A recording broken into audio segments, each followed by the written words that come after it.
नमस्कार, मी अमेय. आणि मी Aditi. Grow or burnout मध्ये आपलं स्वागत. आम्हाला तुम्हाला सगळ्यांना सांगायला खूप आनंद होतोय की आम्ही तुमच्यासाठी एक मिनी पॉडकास्ट सिरीज घेऊन येतोय. आणि त्याचं नावच आहे ग्रो ऑर बर्नआउट. यामध्ये आम्ही वर्कप्लेस रिलेटेड किंवा वर्क लाईफ रिलेटेड म्हणता येईल जी चॅलेंजेस असतात, जी ऑर्गनायझेशन्सला पण असतात आणि इंडिव्हिज्युअल्सला पण असतात, आणि जी स्ट्रेस निर्माण करतात, त्याच्याविषयी आपण बोलणार आहोत. त्याच्या सोल्युशन्स विषयी आपण बोलणार आहोत रादर. आणि सोल्युशन्स सस्टेनेबल असावी लागतात, नाहीतर ती जास्ती स्ट्रेस निर्माण करतात. So sustainable solutions Saiko agility हा फोकस ठेवून कशी करता येतात, कशी डेव्हलप करता येतात, त्याच्याविषयी याच्यामध्ये आपण डिस्कशन करणार आहोत. ग्रेट. तर मग आता हे बर्नआउट किंवा ग्रो किंवा सायस्वॉर्म, सॅटिस्फॅक्शन फार्म, हे सगळं काय आहे? हे म्हणजे एकमेकांशी यांचा काही संबंध आहे का नुसतेच मोठे मोठे शब्द आहेत? नाही, संबंध आहे, आणि तो संबंध आपण उलगडून दाखवणार आहोत जसं जसं आपण याच्याविषयी बोलू तसं. पण फर्स्ट थिंग फर्स्ट, बर्नआउट हा याचा सेंटर पॉइंट आहे. सो बर्नआउट म्हणजे काय? बर्नआउट हे आजच्या काळामध्ये ऑर्गनायझेशन्स आणि इंडिव्हिज्युअल्स या दोघांसमोरचं मोठं चॅलेंज आहे, आणि that needs to be addressed. So will start with what is burnout. Burnout Yes. म्हणजे काय? तर बर्नआउट ही एक मेंटल कंडिशन आहे, ज्याची फिजिकल मॅनिफेस्टेशन्स पण असतात. ह्याच्या छोट्या भावंडांना तुम्ही ओळखता, स्ट्रेस, फ्रस्ट्रेशन, अँझायटी. पण बर्नआउट हा सगळ्यांचा दादा आहे. आणि तो कसा आहे आणि तो का धोकादायक ठरतो ते आपण बघूच आपण त्याच्याबद्दल. पण बर्नआउट हा फोकस आहे, आणि तुम्ही बर्नआउट नसेल व्हायचं तर काय करावं लागतं, ती सोल्युशन्स आहे. त्याच्याबद्दल आपण बोलू, आणि मग ओगामध्ये सॅटिस्फॅक्शन फार्म, सायस फार्म या सगळ्याबद्दल एक्सप्लेन. ग्रेट. बर, पण आता याबद्दल ना अजून म्हणावा तसा अवेअरनेस नाहीये. खूप स्टिग्मा आहे, किंवा लोक मला काय म्हणतील, मी माझ्या सायकोलॉजिकल कंडिशन बद्दल बोललो तर लोकांचं माझ्याबद्दल मत काय होईल, असा एक ऍटिट्यूड असतो. किंवा असाही एक थोडा कॅज्युअल अप्रोच असतो, चलता है वाला, की काय असंच असतं, प्रत्येक ठिकाणी कुठेही जा असंच असतं, तुम्हाला थोडं पुल ऑन करावंच लागतं वगैरे. तर त्याबद्दल काय सांगताय? आपल्याला हा फार चांगला प्रश्न आहे, आणि आपल्याला एक सवय लागलेली आहे की आपण सॅटिस्फॅक्शन रॅशनलाइज करायला जातो, ॲब्सोल्युटली. की असंच असतं काय, जसं तू म्हणली तसं. आणि हाच तुमच्या मेंटल वेलबिईंग मधला, मेंटल वेलनेस मधला सगळ्यात मोठा अडथळा बनतो. सो तुम्हाला तो अडथळा बनवून द्यायचा नसेल तर यू मस्ट स्टॉप रॅशनलाइझिंग डिससॅटिस्फॅक्शन. फार महत्वाचा मुद्दा आहे. पण मग यासाठी आता डिससॅटिस्फॅक्शन बद्दल जर आपण बोललो किंवा सायकोलॉजिकल वेलबिईंग साठी बोललो, तर योगा, मेडिटेशन, माइंडफुलनेस असे काय काय बरेचसे उपाय आहेत ना. म्हणजे तर मग आपल्याकडे वेगळं काय आहे? अजून एक चांगला प्रश्न. हो, हे सगळे उपाय आहेत स्ट्रेस मॅनेजमेंटसाठी, स्ट्रेस हँडल करण्यासाठी, तुमच्या मेंटल वेलबिईंग वर काम करण्यासाठी. पण तुम्ही जर का याची कारणं समजून घेतलीत की बर्नआउट का होतो, स्ट्रेस का येते, तर त्याची रूट कॉजेस जी असतात ती तुम्हाला तुमच्या वर्क लाईफमध्ये दिसतात. आणि control the cause to control the effect हे एक प्रिन्सिपल आहे. तर तुम्ही कॉजेस कंट्रोल नाही केली, कॉजेस ॲड्रेस नाही केली, एलिमिनेट नाही केली, तर तुम्हाला स्ट्रेस काढून टाकता येत नाही, सस्टेनेबली त्याला सोल्युशन देता येत नाही. योगा, मेडिटेशन तुम्हाला मदत करतं, डेफिनेटली मदत करतं स्ट्रेस मॅनेज करण्यासाठी. पण तुम्हाला बर्नआउट होऊन द्यायचा नसेल, which is next condition of chronic stress, तर तुम्हाला स्ट्रेसची रूट कॉजेस एलिमिनेट केली पाहिजेत, आणि त्याच्यासाठी सोल्युशन्स वेगळी असतात. मग त्या सोल्युशन्स बरोबर तुम्ही योग, मेडिटेशन करा, तुम्हाला खूप जास्ती फायदा होईल. म्हणजे मल्टीफोल्ड इफेक्ट्स ऑफ योग, मेडिटेशन तुम्हाला दिसून येतील. पण सायको ॲजिलिटी किंवा ते वापरून तुम्हाला रूट कॉजेस कशी एलिमिनेट करता येतात हे करणं मस्ट आहे. आणि that's the difference in whatever we are talking about, or आपण जे काय काम करतो तो फरक आहे त्याच्यामध्ये. की आम्ही बाकी तुम्ही काही करू नका असं म्हणत नाही, पण जे करायला पाहिजे ते करा असं सांगतो. राईट. पण मग आपण वेगळं काय करतोय की ज्याने रूट कॉजेस एलिमिनेट होतील? वेगळं काय करतोय हे सांगण्यासाठी वेगळं का करतोय हे सांगतो मी आधी, आणि त्याच्यासाठी थोडी बॅकग्राऊंड देतो. 2006 पासून साधारण 2021 पर्यंत मी भारताच्या बाहेर काम करताना वेगवेगळ्या लेवलवर एक्सपेरिमेंट्स केले एक्झिक्युटिव्ह लिडरशिप पासून फ्रंटलाईन पर्यंत. आणि असं लक्षात आलं की या सगळ्यांना काही स्किल्स आवश्यक असतात. They are must. आणि ती स्किल्स वेगवेगळ्या प्रमाणात त्यांच्याकडे असतात. काही लोकांना ती असतात, त्यांच्याकडे असतात, काही लोकांकडे नसतात. त्यांना शिकायला मिळत नाहीत कारण they are busy in their work life. Nothing wrong with that. पण ती शिकण्यासाठी म्हणून हा पहिला एक्सपेरिमेंट की कशा पद्धतीने ती शिकवता येऊ शकतात. आणि दुसरं म्हणजे शिकल्यावर तुम्हाला कंटिन्युअस सपोर्ट लागतो. तो सपोर्ट जर का नाही दिला तर तुम्ही शिकता आणि तुम्ही विसरता. सो तो कंटिन्युअस सपोर्ट कसा देता येईल ह्याच्यावर एक्सपेरिमेंट्स केले. आणि मग असं लक्षात आलं की एक स्ट्रक्चर जर का आपण लोकांना करून दिलं तर ते फायदेशीर ठरतं त्यांच्यासाठी. सो इंडिव्हिज्युअलसाठी जे फायदेशीर ठरतं ते अल्टिमेटली ऑर्गनायझेशनसाठी फायदेशीर ठरणारच. कारण individuals work for organisation, work with organisation, आणि इंडिव्हिज्युअलची growth contributes to organisation growth. So म्हणून सॅटिस्फॅक्शन फार्म हे स्ट्रक्चर आम्ही तयार केलं. Satisfaction form is a product की ज्याच्या माध्यमातून आम्ही वेगवेगळे कोर्सेस ऑफर करतो जे स्किल्स शिकवतात सायको ॲजिलिटी या डोमेन मधली. आता सायको ॲजिलिटी हा तुमच्या सायकोलॉजीच्या भाषेत बोलायचं झालं तर सुप्रामेंटल डोमेन आहे, स्किल्सचा डोमेन आहे, ज्याच्यामध्ये रिफ्लेक्शन येतं. Reflection is a major part of our what we offer. Structured reflection ही पद्धत आपल्याकडे नाही आहे. लोकांना सवय नाही. रिफ्लेक्शन म्हणजे काहीतरी अरे हो असं रिफ्लेक्शन नाही. There is a method to that. आणि असे वेगवेगळे स्किल्स सॅटिस्फॅक्शन फार्मच्या माध्यमातून शिकवतो. आणि त्याच्यानंतर त्याला कंटिन्युअस सपोर्ट देण्यासाठी म्हणून पण मेकॅनिझम आहे की तुम्हाला तो सपोर्ट 1-to-1 मधनं येऊ शकतो किंवा कम्युनिटी मधनं येऊ शकतो. सो ते सगळं देण्यासाठी म्हणून सायस्वार्म ही कंपनी स्थापन केली. सो आता तो संबंध आहे की बर्नआउट एलिमिनेट करण्यासाठी तुम्हाला काम करावं लागतं सॅटिस्फॅक्शनवर. डिससॅटिस्फॅक्शन थांबवावं लागतं रॅशनलाइज करण्यापासून. आणि ते करण्यासाठी म्हणून तुम्हाला काही स्किल्स लागतात जी तुम्हाला स्ट्रक्चर्ड फॉर्मॅटमध्ये वापरावी लागतात. आणि ती सॅटिस्फॅक्शन फार्मच्या माध्यमातून तुम्ही शिकून प्रॅक्टिस करून तुमच्या डेली लाईफमध्ये इंटिग्रेट करू शकता. आणि त्याच्यानंतर सपोर्ट द्यायला आम्ही आहोत. आम्ही ते स्ट्रक्चर तयार केलेलं आहे. So that's how we work with individuals and organisations. Okay, sounds great. खूप साऱ्या रिसोर्सेस बद्दल तू आत्ता बोललास, तर हे सगळे रिसोर्सेस काय फॉर्मॅट मध्ये असतात? तर फॉर्मॅट आत्ताचा जो फॉर्मॅट आम्ही घेतलेला आहे तो सेमी फॉर्मल आहे की हे कोर्सेस आहेत. सिस्टीम आपण ज्याला म्हणतो आम्ही सिस्टीम बरोबर काम करायला शिकवतो. सिस्टीम अंडरस्टँडिंग हा फोकस आहे. आणि सिस्टीम अंडरस्टँडिंग तुम्हाला आलं एकदा की you develop capability to control that system. आणि त्याच्याविषयी कोर्सेस आहेत. सिस्टीम आम्ही 12 भागांमध्ये डिव्हाइड केलेली आहे. तर 12 डोमेन्स मधले हे कोर्सेस आहेत, ज्याच्यामध्ये फॉर एक्झाम्पल ट्रू नॉर्थ आहे, किंवा वर्क मॅनेजमेंट आहे, how do you manage your work. Continual improvement आहे, जो it's a missing part or which is done wrongly most of the times. So ते आहे. मग तुम्हाला जे डेली याच्यामध्ये लागतात आणि जे तुम्हाला मदत करतात तुमचं काम करण्यासाठी, जसं डेटा हँडलिंग आहे, डेटा मॅनेजमेंट आहे, ट्रस्ट सारखं एखादं जे स्किल आहे टीम बिल्डिंगसाठी लागतं ते आहे, how to see big picture. कारण बिग पिक्चर बऱ्याच वेळेला बघितलं जात नाही आणि that becomes one of the root causes of stress or frustration. Big picture आहे. आणि ऑफकोर्स सिस्टीम अंडरस्टँडिंग हा फोकस असल्यामुळे सिस्टीम अंडरस्टँडिंग आहे. 3 हे जर का समराईज करायचं झालं तर आम्ही 3 M's मध्ये समराईज करतो. एक म्हणजे माइंडसेट्स, दुसरं म्हणजे मेथड्स, तिसरं म्हणजे मनी.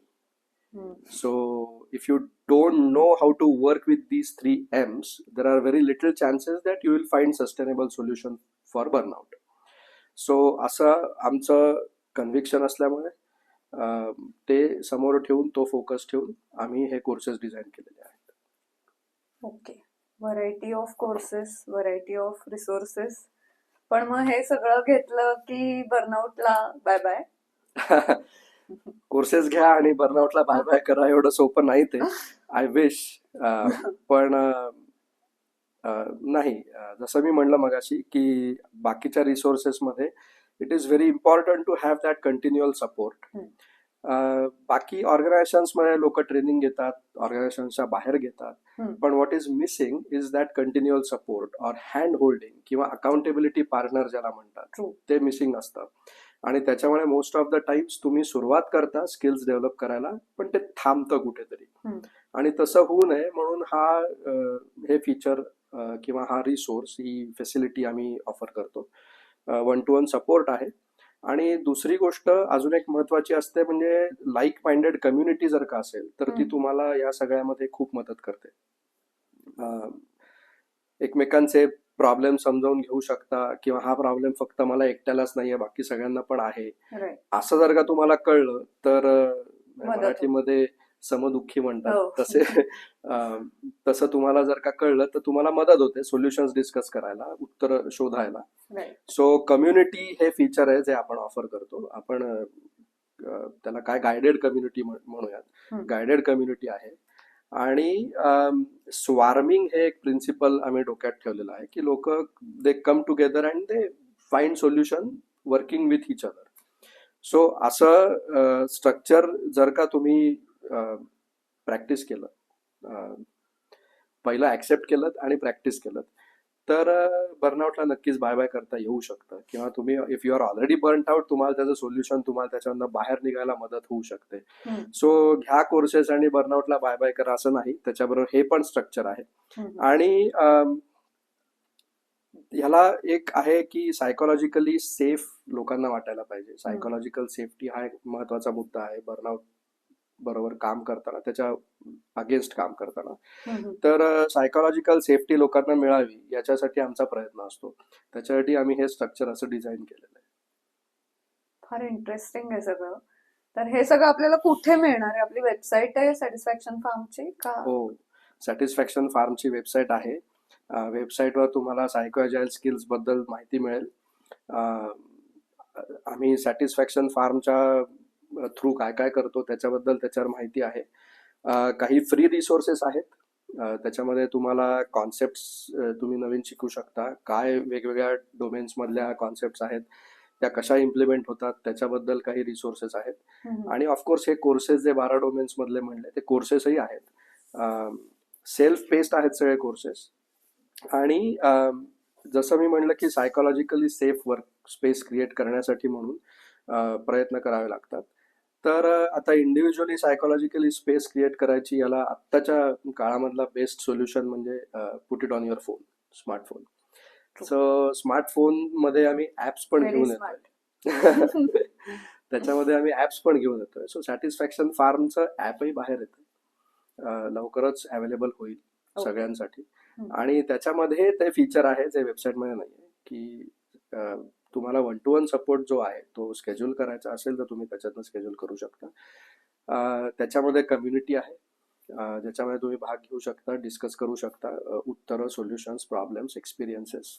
Wow. सो ॲप हे आमचं उत्तर आहे psychologically safe work space create करण्यासाठी, जेव्हा तुम्हाला बर्नआउटची सोल्युशन्स पाहिजे. So that's what we are aiming for. Okay. पण आपल्याकडे असं ऍप वापरणं वगैरे फारसं प्रचलित नाहीये अजून, असं एक वाटतं. तर ऍपच का? खरं आहे, इट्स अ नाईस ऑब्झर्वेशन.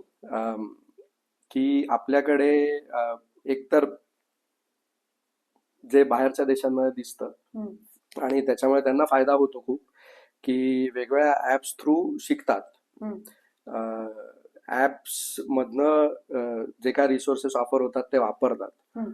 आणि ग्रोथवर काम करतात. असा फोकस बाहेर दिसतो भारताच्या पेक्षा जास्ती.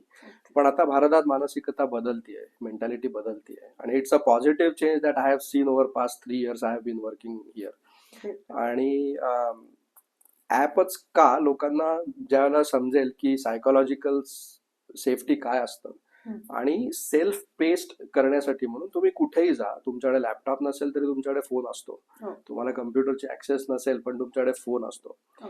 So smartphone has definite advantage over computer और लॅपटॉप. सो ऍप हे बेटर सोल्युशन आहे आमच्या दृष्टीने. आणि everything is at your finger tips. तुम्हाला पाहिजे त्यावेळेला तुम्हाला 10 मिनिटं असतील तरी पण तुम्ही करू शकता. व्हिडिओज बघू शकता, कम्युनिटीज, फ्री रिसोर्सेस वापरू शकता. सो ॲप हे स्मार्ट सोल्युशन आहे याच्यासाठी असं आम्हाला वाटतं. आणि that's why we are coming out with apps also. Really great. फार उपयोगाचं आहे हे सगळं, आणि सगळ्यात महत्वाचं म्हणजे ह्याच्यावर फारसं कुठे बोललं जात नाहीये अजून, खरंय. आणि ह्याची गरज मात्र खूप आहे ऍट द सेम टाइम. बरोबर. कारण असं बघितलं गेलं की तुम्ही जेव्हापासून काम करायला सुरुवात करता, तुम्ही तुमच्या ॲडल्टहुडचा मोस्ट ऑफ द वेळ जो असतो तो काम करण्यात घालवता. आता याच्यामध्ये असं आहे की हे फक्त कंपनीत काम करणाऱ्यांनाच उपयोग आहे का बाबा? तर तसं नाही. तर काम हे काम असतं. राईट. मग तो सैनिक असू देत, तो डॉक्टर असू दे, नर्स असू दे, नाहीतर घरी काम करणारी आई असू दे जी मुलांना सांभाळते, अगदी त्याच्यामध्ये सुद्धा बर्नआउट होऊ शकतो. अगदी true. कारण burnout is related to stress, lag feeling असतं तुम्हाला एक की I don't have control over whatever I am Psychological doing. लेवलवर असतं. राईट. सो ते जर का असेल तर तुम्हाला याचा उपयोग होतोच. It is not related to organizations and individuals, but it is related to individuals and work. So that work might be with an organization or by yourself. You are working. So त्याच्यामुळे याची गरज आहे, absolutely गरज आहे. आणि जसं तू म्हणली तसं आपल्याकडे अवेअरनेस खूप नाही अजून बर्नआउट या कंडिशनबद्दल. मेंटल वेलनेसबद्दल अवेअरनेस यायला लागलेला आहे. हम्म. पण बर्नआउट ही स्पेसिफिक कंडिशन आहे आणि ही कोणालाही अफेक्ट करू शकते. एज, जेंडर याच्यामध्ये काही बायस नाही. Right. So it is absolutely must that we start talking about it, start talking about sustainable solutions. Hmm. आणि त्याच्यासाठी हा सगळा प्रयत्न. कारण आपण सुरुवात केली बोलायला की ॲडल्टहुडचा मोस्ट ऑफ द पार्ट आपला कामात जातो. हम्म. आणि कामात गेलेला पार्ट वेळ जो असतो त्याच्यामध्ये जे प्रॉब्लेम्स येतात ते स्पिल ओव्हर होतात पर्सनल लाईफमध्ये अगदी. आणि ओव्हरऑल मेंटल वेलनेसला अफेक्ट करतात. So how to stop burnout before it becomes a serious condition, that's the best way to do it. But if you are burnt out, it's never too late to start working on it. So that's the spirit we have. Nice.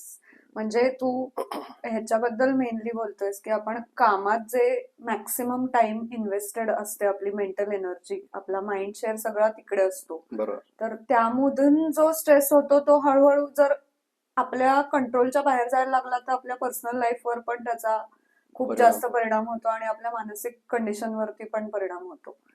हे काम खूप मस्त आहे आणि ह्याच्याबद्दल अधिकाधिक जास्तीत जास्त बोलायला पाहिजे आणि आपण बोलत राहूया.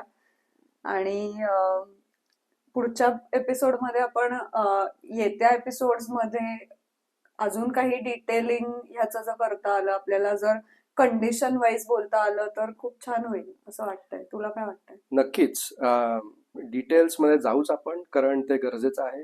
आणि जसं आपण सुरुवातीला सांगितलं की पॉडकास्टचा उद्देश बर्नआउट बद्दल बोलणं आहे, त्याच्याबद्दल अवेअरनेस निर्माण करणं आहे आणि त्याच्या सोल्युशन्स बद्दल अवेअरनेस निर्माण करणं आहे. Right. सो आपण बर्नआउटच्या वेगवेगळ्या छटाई उलगडून दाखवू. वा. त्याच्या सोल्युशन्स बद्दलही बोलू.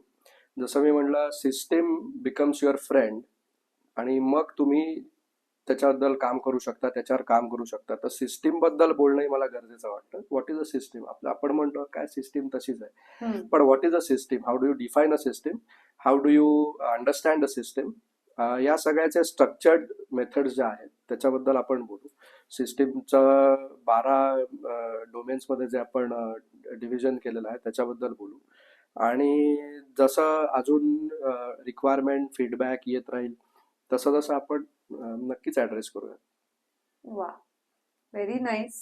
फार मस्त वाटलं हे बोलून आणि पुढच्या एपिसोडकडे I am looking forward to it, या गप्पांकडे. त्यामुळे जास्तीत जास्त त्यातून लोकांपर्यंत पोहोचून मदत झाली तर मजा येईल. अवश्य. आणि मी सगळ्यांना रिक्वेस्ट करू इच्छितो की तुम्ही satisfactionfarm.com या वेबसाईटवर जा, बघा आणि आम्हाला सांगा तुम्हाला कशाबद्दल ऐकायला आवडेल. We are really looking forward to embark on this journey, की सुरुवात करून लोकांना एकत्र आणून त्याच्याबद्दल सोल्युशन्स बद्दल बोलून एकमेकांना सहाय्य करू अशी इच्छा आहे. आणि वेगवेगळ्या कॉन्सेप्ट्स आहेत, नवीन कॉन्सेप्ट्स आहेत, त्याला युजफुल आहेत. युजफुल आहेत, डेली लाईफमध्ये युजफुल आहेत, आणि आम्ही कुठे इम्प्रॅक्टिकल जात नाही, प्रॅक्टिकल अप्रोच घेऊन डिस्कस केलेले आहेत. Right. So really looking forward to it. Absolutely. Thank you very much. Thank you.